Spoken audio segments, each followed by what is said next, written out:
সুপ্রিয় দর্শক, বর্তমান অন্তর্বর্তীকালীন সরকারের প্রধান উপদেষ্টা ডক্টর মোহাম্মদ ইউনূস এইমাত্র গুরুতর অসুস্থ হয়ে হসপিটালে ভর্তি। হঠাৎ করে ডক্টর মোহাম্মদ ইউনূস অসুস্থ হয়ে যাওয়ার কারণে উদ্বিগ্ন পুরো দেশ।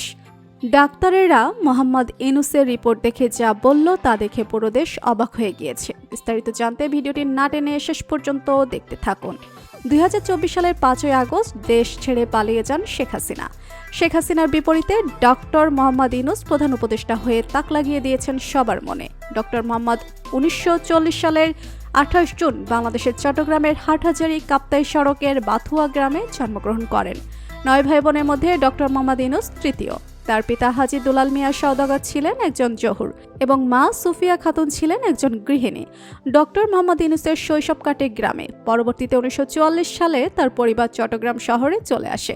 শহরে চলে আসার কারণে ডক্টর মোহাম্মদ ইউনূস গ্রামের স্কুল থেকে লামাবাজার প্রাথমিক বিদ্যালয়ে চলে আসেন।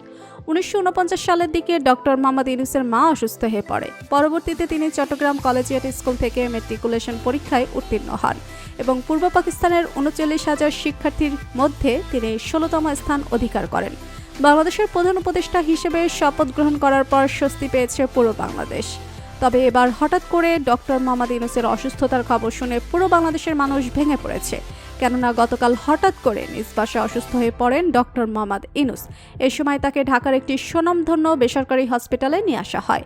ডক্টর মোহাম্মদ ইউনূসের অসুস্থতার কথা শুনে উপদেষ্টারা ছুটে চলে আসে। এ সময় চিকিৎসকরা বলেন, আমরা সাধ্যমতো প্রধান উপদেষ্টা ডক্টর মোহাম্মদ ইউনূসকে চিকিৎসা দেওয়ার চেষ্টা করছি।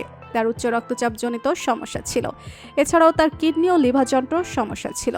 দায়িত্ব গ্রহণ করার পর প্রচণ্ড কাজের চাপের কারণে তার এমন অবস্থা হয়েছে।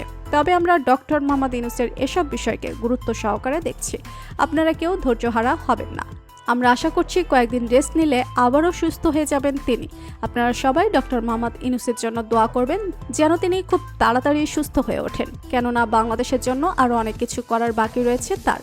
তো বন্ধুরা, বর্তমান অন্তর্বর্তীকালীন সরকারের প্রধান উপদেষ্টা ডক্টর মোহাম্মদ ইউনূসকে আপনার কেমন লাগে জানিয়ে দিন কমেন্ট করে। আর ভিডিওটি ভালো লেগে থাকলে একটি লাইক দিয়ে চ্যানেলটি সাবস্ক্রাইব করুন।